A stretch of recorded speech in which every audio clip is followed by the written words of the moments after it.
श्री रामायण जी में पृष्ठ नंबर है 336। अरण्य कांड में 10वां सर्ग है।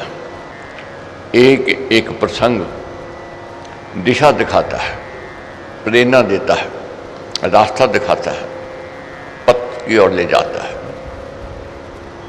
बहुत ध्यान से अध्ययन करना है क्या महाराज हमें समझाना चाहते हैं। कथा पता है, मालूम है, मगर जो उपदेश महाराज ने दिया है उसका अधिक मनन, उसका अधिक चिंतन करना है। अब रावण ने जाकर मरीच से कहा कि तूने छल करना है, मैंने सीता को उठाना है। मरीच ने बहुत समझाया रावण को कि हे रावण, राम को साधारण मत समझो, ये मत समझो घर से बेघर है, पिता का वचन पूर्ण करने के लिए ये वनों में आया। उद्यमी है, साहसी है, आचारवान है और आशावान है,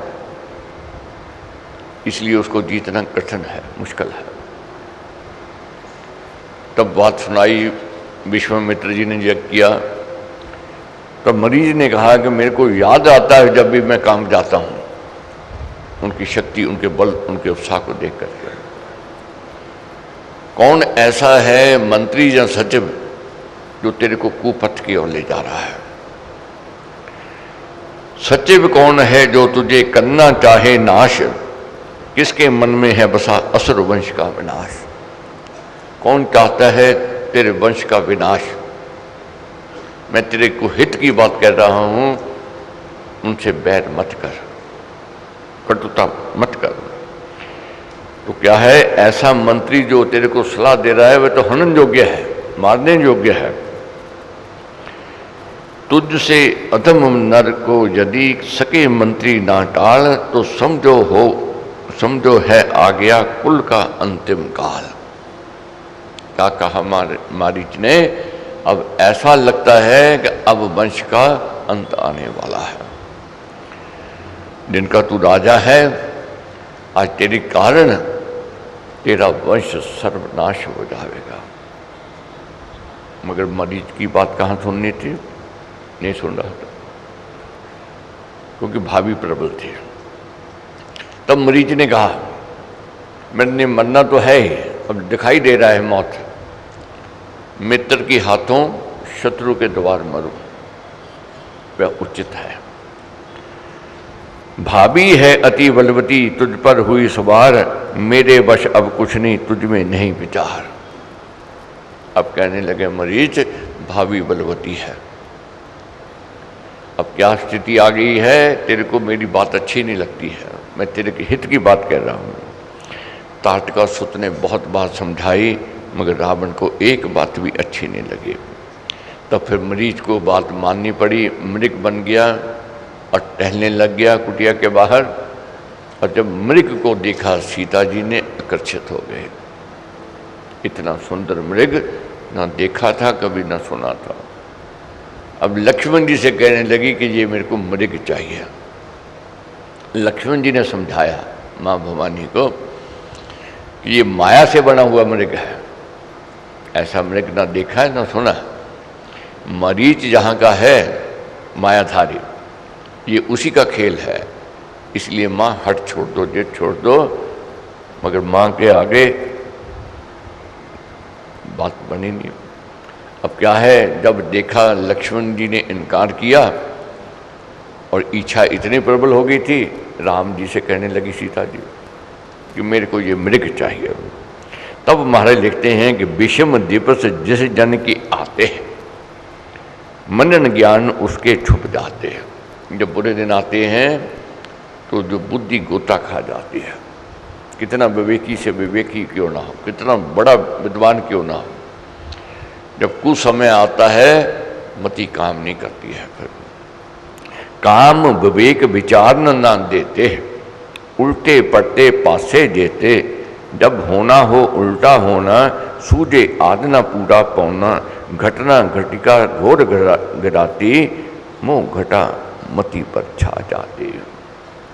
ऐसी स्थिति जब आती है कि जब दुर्घटना घटनी होती है तो मोह मति पर छा जाती है। अब मोह आ गया, मेरे को ये मृग चाहिए। अब चाहिए, अब जब राघव जी से कहने लगी, माँ राघव जी भी मोह में आ गए कि सीता जी के मन की बात को पूर्ण करना है। सीता जी ने कहा है तो इनके मृग ला के दूंगा मैं, ये सोच आ गई। लक्ष्मण जी ने रोका टोका, मगर नई बात किसी ने सुनी। अब मृग के पीछे भागे पकड़ने के लिए, जैसे जैसे मृग को पकड़ने के लिए जामे, मृग और तेज हो जाए। जब राघव ने देखा मृग पकड़ा नहीं जाता है तो क्या हुआ, बाण चला दिया, क्योंकि सीता जी ने कहा जीवत ले आओ, नहीं तो मृत ले आना। अब बाण जब छोड़ा तो हा लक्ष्मण हा सीते, उसने पुकारा राम जी की आवाज में। तब राघव जी ने समझा मेरे से अब छल हो गया है, अब छल हो गया है। बहुत घबराए, उल्टे पैर वापस हुए। तो उधर क्या स्थिति होती है, जब आवाज सुनी हा सीते हा लक्ष्मण, माँ भवानी क्या कहती है, जाओ तेरा भाई विपदा में है, सहायक बनो।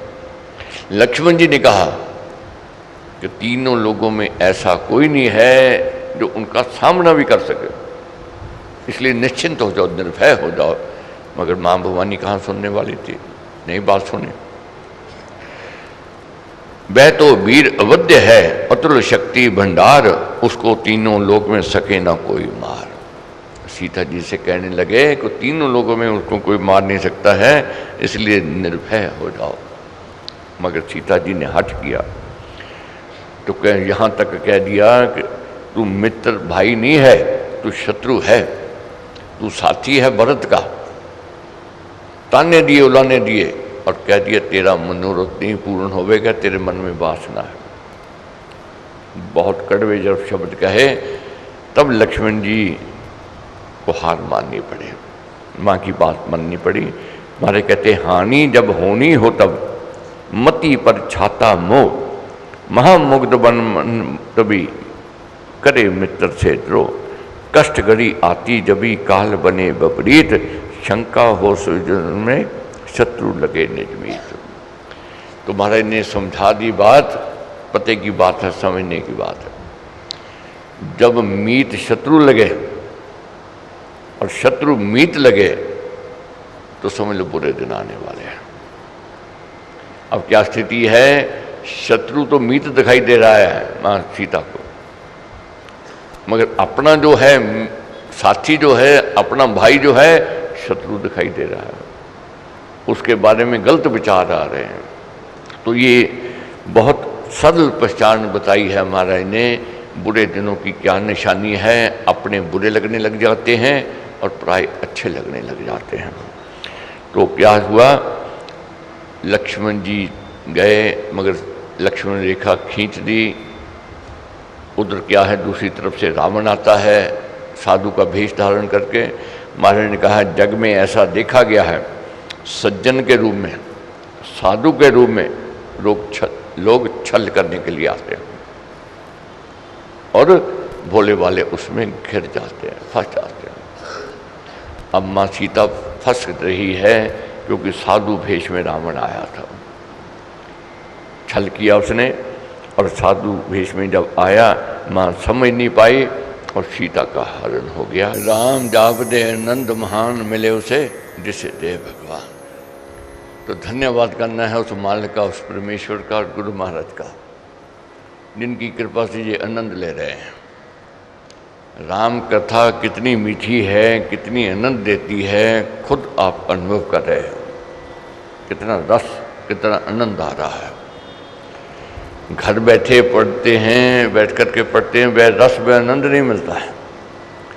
जब सामूहिक अध्ययन होता है, पाठ होता है, इसका न्यारा आनंद है, मस्ती है। तो बहुत मस्ती है, उस मालिक की कृपा बनी रहे।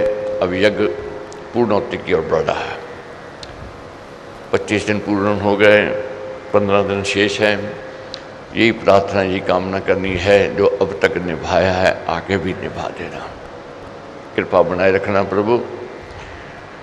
क्योंकि आलस्य, प्रमाद और माया बहुत बलवती है, कब वार कर दे कोई नहीं जानता है। बड़े बड़ों का पतन हो जाता है, बड़े बड़े गिर जाते हैं। अब यही राघव कथा में पढ़ रहे हैं, क्या स्थिति हो रही है।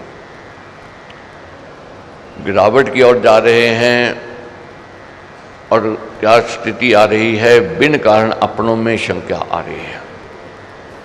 परिणाम देख लिया, सीता जी का हरण हो गया। अब सीता जी का हरण हो गया। अब जटाजू जी ने देखा कि रावण ले जा रहा है, तो आगे आए रोकने के लिए। रावण बलवान था, जटाजू कमजोर था, मगर जटाजू के अंदर जो निष्ठा थी, जो आस्था थी, जो सेवक बन था, वह एक निराला था। जटाजू जी जानते थे कि मेरा कोई बराबरी नहीं है, मगर महाराज ने लिखा है, कहा है, जो सेवक होते हैं वे बलिदान देते हैं, कुर्बानियाँ करते हैं अपने मालिक के हित के लिए, स्वामी के हित के लिए। तो कुर्बानी दी, घायल हो गए, पंख कट गया, गिर गए। तो आगे विमान जा रहा था रावण का पंपा वन से ऊपर से। तो सीता जी ने देखा 5 जन नीचे बैठे हैं। तब उन्होंने और कुछ नहीं सूझा, क्या सूझ आई, जो उनके पास आभूषण थे दुपट्टे में बांध दिए और नीचे फेंक दिया। ये आगे यही पहचान में आवेंगे, ये जो सीता जी के आभूषण जो हैं। तो क्या है, फिर विमान लंका में पहुंचता है। लंका में पहुंचता है तो रावण क्या कहता है अपने 8 योद्धाओं को, जाओ मार गिराओ, अब बदला लो। तो इधर सीता जी से क्या कहने लगा रावण कि मेरी बन जाओ, मगर माँ भवानी इनकार करती है,